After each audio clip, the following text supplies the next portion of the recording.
যখন তুমি আমাকে বলছো দাদা সে পাত্তা দিচ্ছে না, সে গুরুত্ব দিচ্ছে না, সে দাম দিচ্ছে না, ঠিক আছে, কিন্তু দাদা কেউ গুরুত্ব দিচ্ছে না, কেউ পাত্তা দিচ্ছে না, কেউই দাম দিচ্ছে না, তাহলে প্রবলেম আছে। তোমাকে 3-4টা জায়গা মেরামত করতে হবে, যেভাবে বলছি সেইভাবে চলতে হবে, নতুবা তুমি ভবিষ্যতে গিয়ে সম্পূর্ণ একা হয়ে যাবে, তোমার পাশে কেউ থাকবে না। আর এই একাকিত্বের পিছনে যে কারণগুলোকে খুঁজবে, তখন আর সেই কারণগুলোকে খুঁজেই পাবে না যে কারণগুলোর জন্য আজকে তুমি ধীরে ধীরে একা হতে শুরু করেছো। এই যে গুরুত্বহীনতায় ভুগছো, এই হীনতা তোমাকে হীনমন্যতায় নিয়ে যাবে, তুমি ডিপ্রেশনে চলে যাবে। কিন্তু 4টা জায়গা যদি ঠিকঠাকভাবে চর্চা করো, যদি একটু নজর দাও, তাহলে দেখবে তুমি আবার গুরুত্ব পেতে শুরু করেছো। লোক তোমাকে দাম দিতে শুরু করছে, তোমাকে দাম চাইতে হবে না, তোমাকে বলতে হবে না আমাকে পাত্তা দাও, আমাকে দেখো, আমার কথা শোনো, এগুলো বলতেই হবে না। হাতে সময় আছে তো? আছে হাতে সময়? যদি সময় আছে এই কয়েকটা মিনিট আমাকে দিয়ে যাও, প্রত্যেকটা মিনিটের মূল্য চুকিয়ে দিয়ে যাব। নাম্বার 1, যখন কারো সঙ্গে কথা বলবে, আমাদের ভীষণ বদ অভ্যাস হয়ে গেছে, যার সঙ্গেই কথা বলি না কেন, ওই পারের ভদ্রলোক আমাকে সময় দিক না দিক, গুরুত্ব দিক না দিক, পাত্তা দিক না দিক, আমি তাকে পাত্তা দিচ্ছি না দিচ্ছি সেটা না ভেবেই আমি কি করছি, ঝপাং করে মোবাইলটাতে ঝাঁপিয়ে পড়ছি। ওই পারের লোকটা গল্প করে যাচ্ছে আর আমি মোবাইল ঘেটে যাচ্ছি, আমি একটার পর একটা পোস্ট দেখে যাচ্ছি কিংবা রিল দেখে যাচ্ছি, সাউন্ড কমিয়ে দিয়েছি। আমার মন আছে ওই লোকটার প্রতি, বা ওই পারে যে মানুষটা বসে রয়েছে মন আছে? মন নেই। যদিও মন আছে, তবুও ওই লোকটা কি মনে করছে, ও আমাকে গুরুত্ব দিচ্ছে না। ভেবেছো কখনো? তোমার সঙ্গে তেমনটা হলে কি মনে করো? ও গুরুত্ব দিচ্ছে না, ও পাত্তা দিচ্ছে না, আরে ও তো মোবাইলটাতে ডুবে রয়েছে, তুমি এমনটা করো না? আমি বেশিরভাগ জনকে দেখেছি একে অপরের সঙ্গে গল্প করতে করতে মোবাইলটাতে ডুব দিয়ে আছে, 5টা মিনিট মোবাইলটাকে ছাড়া থাকতেই পারে না। এই কারণটার জন্য আমরা গুরুত্বহীনতায় ভুগি। যখন কথা বলবে, এটা আমার ব্যক্তিগত অভ্যাস, যখন আমি কারো সঙ্গে কথা বলি মোবাইলটাকে পকেটের ভেতরে রাখি, আমি চোখে চোখ রেখে কথা বলার চেষ্টা করি, প্রত্যেকটা কথাকে ফিল করার চেষ্টা করি। মনটা যদি মোবাইলে পড়ে থাকে, কানটা ওই লোকটাকে দিয়ে কোনো লাভ নেই। ও গুরুত্বহীনতায় ভুগবে যেমনটা আজকে তুমি ভুগছো। ও আর তোমার সঙ্গে মেলামেশা করতে চাইবে না, তোমার সঙ্গে কথা বলতে চাইবে না। ওর মনে হবে ওর বিরাট ঘ্যাম, ও আমাকে দামেই দেয় না। আর এই দাম না দেওয়াটা রিপিটেড হতে থাকবে, একদিন ঘুরে ফিরে তোমার কাছে আসবে, তুমি দেখবে তোমাকে বেশিরভাগ মানুষ আর দাম দিচ্ছে না। 2 নাম্বার, আমরা জানো তো প্রত্যেকেই কিন্তু বক্তা, আমি তো ভীষণ বক্তা, ভীষণ বলতে ভালোবাসি, বক বক করতে পেলে আর কিছুই চাই না, সবাইকে বোঝাতে যাই, সবাইকে বোঝানোর যেন দায়িত্বটা আমিই নিয়ে নিই, সেটা আমার প্রবলেম। কিন্তু এই প্রবলেমটাকে আমি ধীরে ধীরে ঠিক করেছি, গত কয়েক বছর ধরে এটা চর্চা করে করে। সহজে যায় না, কারণ বক্তৃতা দেবার একটা প্রবণতা আমার ভেতরে ছোটবেলা থেকেই হয়তো ছিল, যেটা আমার প্রবলেম, এটা আমি মানি এবং জানি। এখন আমি কথা তখন বলি যখন কেউ আমার কথা শুনতে চায়, যদি শুনতে না চায় আমার বলার প্রয়োজন নেই। যখন কেউ আমার মতামত জানতে চায় তখন তাকে মতামত দিই, নতুবা চুপচাপ শুনে সেখান থেকে হাসি মুখে বিদায় হয়ে যাই। এটা অভ্যাস করার পরে আমি তৈরি করতে পেরেছি। এটাতে দেখেছি একটা বিরাট এফেক্ট হয়, মানুষ মতামত জানতে চায়। আমার সোশ্যাল মিডিয়াতে 4 লক্ষ না 10 লক্ষ ফলোয়ার, তাতে কিচ্ছু যায় আসে না। যার গুরুত্ব দেবার নয় সে আমাকে গুরুত্ব দেবে না। তাই আমাকে নিজের গুরুত্বটা বুঝে চলতে হবে। সব জায়গায় মতামত দেওয়ার প্রয়োজন আমার নেই। যেখানে মানুষ মতামত চাইবে বা আমাকে মতামত দিতেই হবে, সেখানেই আমি মতামত দেব। নতুবা কি হবে, আমার মতামতটাও দাম পাবে না, আমি তো দাম পাবই না, লোক আমার কথা শুনতে চাইবে না। আমরা কি করি, আমরা প্রত্যেকটা জায়গাতে বক্তা হতে যাই। যেটা জানি সেটা তো জানিয়েই, যেটা জানি না সেটা আরও বেশি করে জানান দিতে চাই। পরিণাম কি হয়, ওই পারের মানুষগুলো ভীষণ বিরক্ত হয়। আমরা একে অপরকে থামিয়ে দিয়ে কথা বলতে যাই, এটা আমি অনেকের ভেতরে দেখেছি, এই প্রবণতা আছে।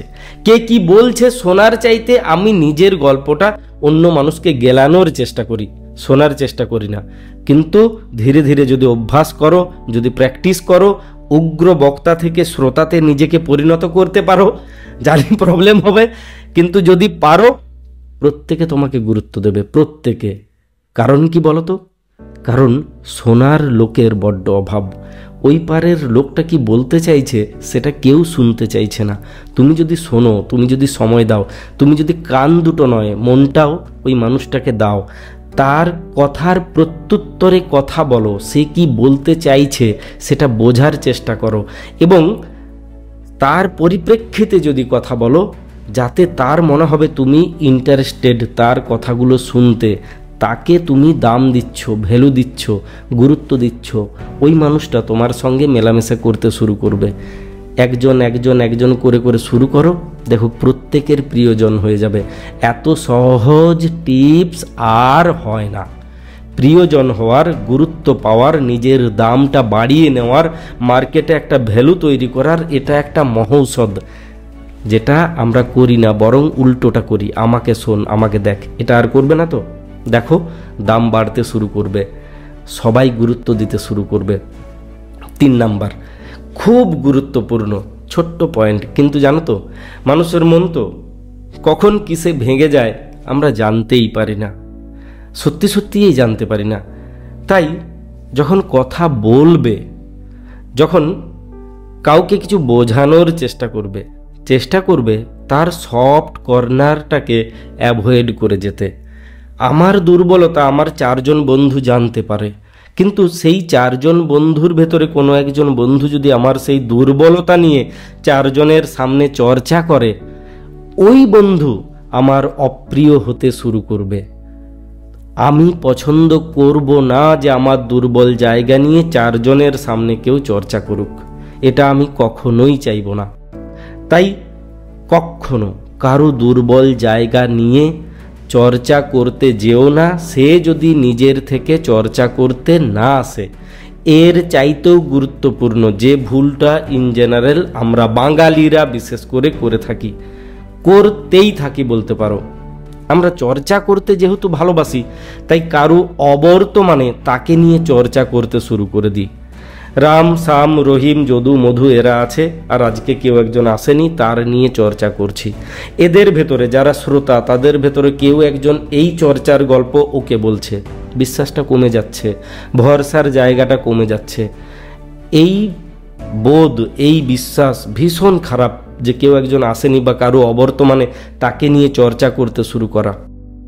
করবে না, প্রশংসা করো, প্রশংসা করতে শুরু করো, দেখো ভালো হবে, সত্যি বলছি ভালো হবে। এর কাছে বিয়ের প্রশংসা, বিয়ের কাছে এর প্রশংসা, যেটা আমি আগের একটা ভিডিওতে বলেছিলাম না, এই অভ্যাসটা তৈরি করো, দেখো তুমি দ্রুত গুরুত্ব পেতে শুরু করবে, দ্রুত মানুষ তোমাকে ভরসা করতে শুরু করবে। আর যত এর অবর্তমানে চর্চা করতে শুরু করবে, ওর অবর্তমানে চর্চা করতে শুরু করবে, তত তোমার ভ্যালুটা কমবে। মানুষ তোমাকে বিশ্বাস করতে পারবে না, ভরসা করতে পারবে না, তোমাকে বিশ্বাস করে ভরসা করে কিছু বলতে চাইবে না, তোমার থেকে অটোমেটিক মেন্টালি তাদের একটা দূরত্ব তৈরি হয়ে যাবে। লাস্ট পয়েন্ট, একদম ফাইনাল পয়েন্ট, যদি সত্যি সত্যি এই দাম পেতে চাইছো, গুরুত্ব বাড়াতে চাইছো, তাহলে নিজেকে ভ্যালু দিতে শুরু করো, নিজেকে গুরুত্ব দিতে শুরু করো। আমি যাদের সঙ্গে মেলামেশা করছি তারা কেমন এটা আমাকে জানতে হবে, জানতেই হবে, নতুবা লোক আমাকে গুরুত্ব দেবে না। আমি 4টা চোরের সঙ্গে আড্ডা দিতে যাব, আমি 4টা চোরের সঙ্গে একটা ঠেকে বসে মদ খাবো, আর লোকে আমাকে গুরুত্ব দেবে, আমাকে ভ্যালু দেবে, এটা হয় না, এটা কখনো সম্ভব নয়। সঙ্গ দোষে লোহা ভাসে কথাটা মিথ্যে নয়। আমাকে দেখতে হবে আমি যাদের সঙ্গে মেলামেশা করছি তারা আমার ভ্যালুটাকে কমিয়ে দিচ্ছে না তো। অনেক সময় কিন্তু তেমনটাও হয় যে তুমি যাদের সঙ্গে মেলামেশা করছো সেই মানুষগুলো এমনই যার জন্য অন্য মানুষেরা তোমার সঙ্গে মেলামেশা করতে চায় না। এটা খুব গুরুত্বপূর্ণ একটা জায়গা, যে জায়গাটাকে আমরা অ্যাভয়েড করে যাই। আমি হয়তো ভাবছি ওই 4 জনকে আমি পাল্টে দেব, 4টা চোরকে আমি সাধু করে দেব, কিন্তু দুনিয়া ভাবছে বা দেখতে পাচ্ছে ধীরে ধীরে আমি চোর হয়ে যাচ্ছি। আমি দেখতেই পাচ্ছি না যে 4টা পকেট মারি আমিও করে নিয়েছি। এই যে প্রবলেমটা, এই প্রবলেমটার থেকেও আমাকে নিজে বুঝে বেরিয়ে আসতে হবে যে যাদের সঙ্গে আমি মেলামেশা করি তারা কেমন, তারা আমার ভ্যালুটা কমিয়ে দিচ্ছে কিনা। 1 বস্তা কানা বেগুনের সঙ্গে যদি 2টো ভদ্র বেগুন বা ফ্রেশ বেগুন থাকে, সেই বেগুন দুটো কানা বেগুনগুলোর দরেই বিকিয়ে যাবে। তাই তোমাকে কানা বেগুনের বস্তার ভেতরে ঢুকলে চলবে না, উল্টোটা যদি হয় পুরো ফ্রেশ বেগুনের বস্তা, 4টা কানা বেগুন আছে, ওই 4টা কানা বেগুন ভালো বেগুনের দরে বিকিয়ে যাবে, দামটা অটোমেটিক বেড়ে যাবে। এই জন্য সৎসঙ্গের ভীষণ প্রয়োজন। আমি কি বোঝাতে চাইলাম আশা করি তুমি বুঝতে পেরেছো। তুমি করে দেখো, এই শুনলাম ভুলে গেলাম চলবে না। তুমি যদি করতে পারো, তোমার ভ্যালু, তোমার দাম, তোমার গুরুত্ব, তোমার মূল্য বাড়তে শুরু করবে। শুধু এর কাছে ওর কাছে নয়, তোমার নিজের কাছে, তোমার নিজের কাছেও তোমার দামটা বাড়বে। এছাড়াও আমি যে টিপসগুলো আগে বলেছি, তুমি তোমার পোশাকের উপরে, তোমার চেহারার উপরে, তোমার কথাবার্তার উপরে, তোমার আচরণের উপরে, এগুলোতেও ফোকাস করতে হবে। আমি চুলগুলোকে সজারুর মতো করেছি, ক্যাঙ্গারুর মতো করেছি, 40 রকমের কালার আমার মাথাতে, জোকার বলবে লোকে।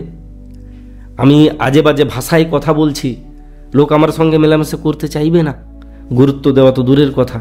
ভালো থাকো, ভালোবাসায় থাকো, প্রত্যেকটি মানুষের সঙ্গে থাকো। মনে রাখবে, বেলার শেষে তুমি তোমার শ্রেষ্ঠ বন্ধু। তাই তোমাকে তোমার সঙ্গ তো দিতেই হবে, অন্য মানুষের সঙ্গ পাও কিংবা না পাও।